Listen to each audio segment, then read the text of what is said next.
भाई, कभी सोचा है कि Node.js इतना फेमस क्यों है? इसको समझने के लिए चलो अपने मोहल्ले के सबसे फेमस चाय वाले के पास चलते हैं। सोचो, एक चाय वाला है, अकेला बंदा, पर उसकी दुकान पे भीड़ देखो भाई। कोई अदरक वाली चाय मांग रहा है, कोई इलायची वाली, कोई कहता है भैया चीनी कम। अब अगर यह चाय वाला हर कस्टमर का ऑर्डर लेने के बाद उसकी चाय बनने तक वहीं खड़ा रहे, तब तो हो गया काम। अगला कस्टमर तो 5 मिनट बाद ही ऑर्डर दे पाएगा। लाइन लग जाएगी लंबी और लोग परेशान होकर चले जाएंगे। इससे तो धंधा आगे बढ़ेगा ही नहीं। अब देखो असली स्मार्ट चाय वाला क्या करता है। वो सबसे ऑर्डर ले लेता है एक साथ। हाँ भैया, आपकी अदरक वाली। ठीक है, आपकी इलायची वाली। जी, आपकी स्पेशल मसाला चाय। ऑर्डर लिया और सबको बोला बैठो भैया, अभी लाया। फिर वो चाय बनाने लग जाता है। पानी उबालने रखा। जब तक पानी उबल रहा है उसने दूध निकाल लिया। जब तक चाय पत्ती रंग छोड़ रही है उसने कप तैयार कर लिए। वो एक काम के बीच में रुकता नहीं है। एक काम को चालू करके दूसरे काम पे लग जाता है। इसे कहते हैं एफिशिएंसी, अकेले बंदे का मल्टीटास्किंग। Node.js बिल्कुल उसी चाय वाले जैसा है भाई। वो भी सिंगल थ्रेडेड है, यानी एक टाइम पे एक ही मुखिया काम कर सकता है, जैसे हमारा चाय वाला। लेकिन वो एक साथ हजारों रिक्वेस्ट्स हैंडल कर लेता है। कोई यूजर लॉगिन कर रहा है, कोई डाटा फेच कर रहा है, कोई इमेज अपलोड कर रहा है। Node.js सबकी रिक्वेस्ट ले लेता है और कहता है रुको मत, मैं तुम्हारा काम कर रहा हूं, जब हो जाएगा तो बता दूंगा। वो किसी एक रिक्वेस्ट के पूरा होने का इंतजार नहीं करता। इसी वजह से अकेले होते हुए भी वो इतना सब कुछ मैनेज कर लेता है बिना सिस्टम को स्लो किए। तो ये जो पूरा सिस्टम है ये कंकरेंसी कहलाता है।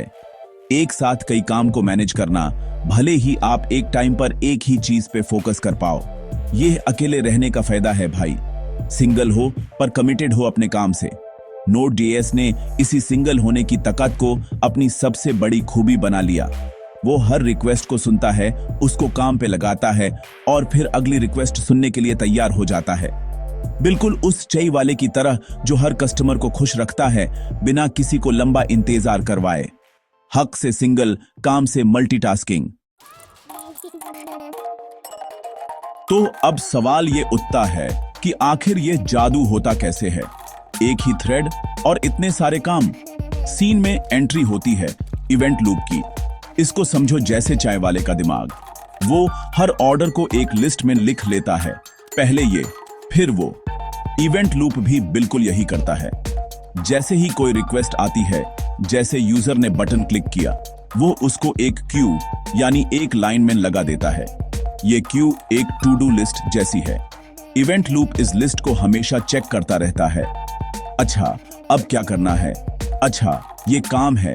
अब इसमें एक और चीज आती है, नॉन ब्लॉकिंग आईओ।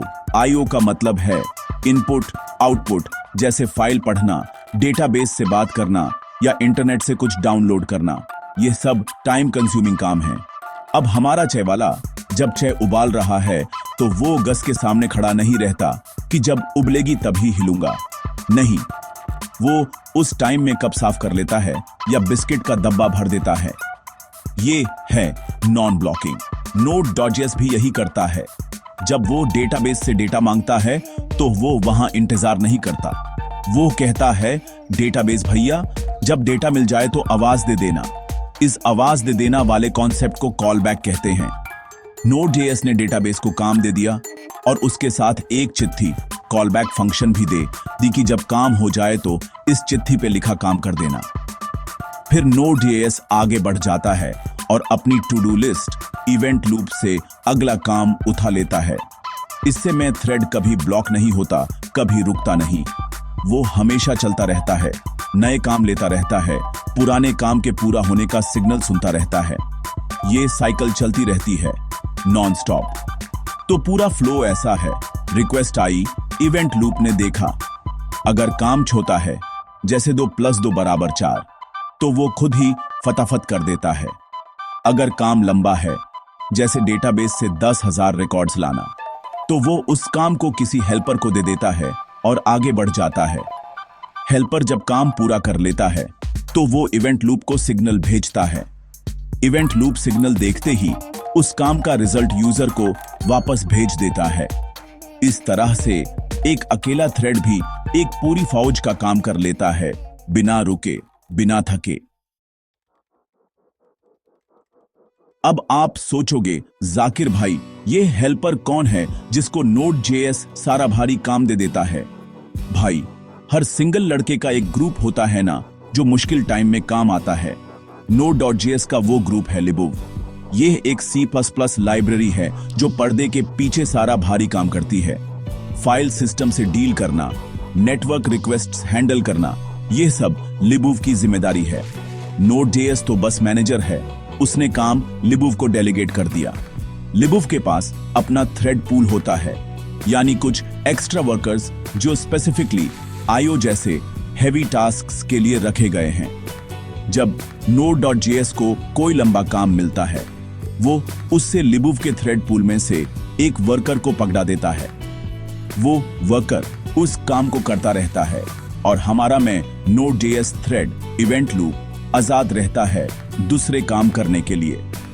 जैसे ही वर्कर का काम खत्म होता है, वो रिजल्ट लाकर इवेंट लूप को दे देता है। इससे सिस्टम की परफॉर्मेंस बनी रहती है। मतलब बड़े काम के चक्कर में छोटा काम नहीं रुकता, सब कुछ स्मूथली चलता रहता है।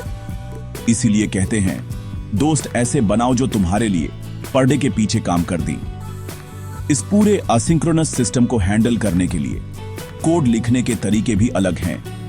शुरू में कॉलबैक्स का इस्तेमाल होता था, मतलब फंक्शन के अंदर एक और फंक्शन, उसके अंदर एक और।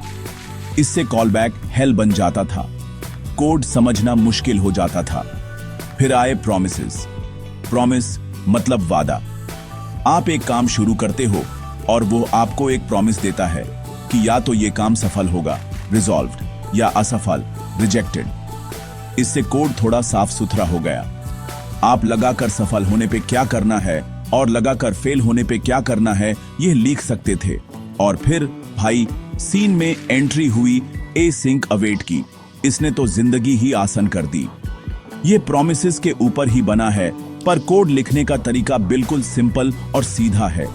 आप कीवर्ड से फंक्शन को बताते हो कि इसमें कुछ टाइम लगने वाला काम है, और कीवर्ड से आप उस काम के पूरा होने का इंतजार करते हो, पर इस तरह से कि पर्दे के पीछे में थ्रेड ब्लॉक ना हो। कोड देखने में बिल्कुल नॉर्मल सिंक्रोनस कोड जैसा लगता है, पर काम एसिंक्रोनस वाला ही होता है। इसने डेवलपर्स की लाइफ सेट कर दी है भाई। तो इतनी सारी बातों के बाद ये तो साफ है कि Node.js हर चीज के लिए नहीं है। हर आदमी की अपनी एक स्पेशलिटी होती है कि नहीं?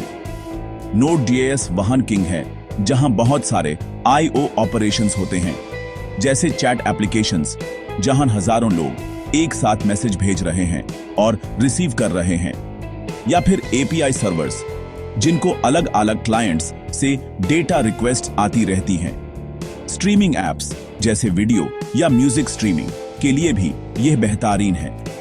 बेसिकली कोई भी एप्लीकेशन जहां सिस्टम को अक्सर डेटा के लिए इंतजार करना पड़ता है, वहां Node.js चमकता है। लेकिन भाई, जहां CPU हैवी काम आ जाता है, वहां Node.js थोड़ा परेशान हो जाता है। CPU हैवी काम मतलब जैसे कोई कॉम्प्लेक्स मैथमेटिकल कैलकुलेशन करना, वीडियो एनकोडिंग करना, या बड़ी इमेज को प्रोसेस करना। क्योंकि Node.js का में थ्रेड सिंगल है, अगर आपने उसको एक ऐसा काम दे दिया जिसमें उसे लगातार सोचना पड़े, तो वो ब्लॉक हो जाएगा। हमारा चाय वाला अगर चाय बनाने के बजाय बैठकर सुडोकू सॉल्व करने लग जाए, तो बाकी कस्टमर तो इंतजार ही करते रह जाएंगे। यही हाल Node.js का होता है। तो इसका सॉल्यूशन क्या है? सॉल्यूशंस हैं भाई, जुगाड़ हर चीज का होता है। एक तरीका है वर्कर थ्रेड्स का इस्तेमाल करना। यह Node.js के अंदर ही आपको एक्स्ट्रा थ्रेड्स बनाने की सुविधा देता है, ताकि आप CPU हैवी काम को एक अलग थ्रेड में भेज सको और मैं इवेंट लूप को फ्री रखो। दूसरा ऑप्शन है क्लस्टर मॉड्यूल, जिससे आप अपने Node.js ऐप की कई कॉपीज एक साथ चला सकते हो और आने वाली रिक्वेस्ट्स उन सब में बंध जाती हैं। इससे सिस्टम की ताकत बढ़ जाती है और वो ज्यादा लोड हैंडल कर पाता है। अंत में सारी कहानी का सार यह है कि Node.js एक अनोखा और शक्तिशाली टूल है। अपने single threaded non blocking architecture की वजह से यह एक साथ हजारों कनेक्शंस को बड़ी आसानी से मैनेज कर लेता है। यह उस स्मार्ट अकेले बंदे जैसा है जो मेहनत नहीं दिमाग से काम करता है। वो जानता है कि उसकी ताकत कहां है, IO बाउंड टास्क्स में, और अपनी कमजोरियों CPU बाउंड टास्क्स को हैंडल करने के लिए उसके पास सही टूल्स भी हैं। तो अगली बार जब कोई Node.js के बारे में पूछे तो बस चाय वाले का एग्जाम्पल याद कर लेना भाई। सिंपल।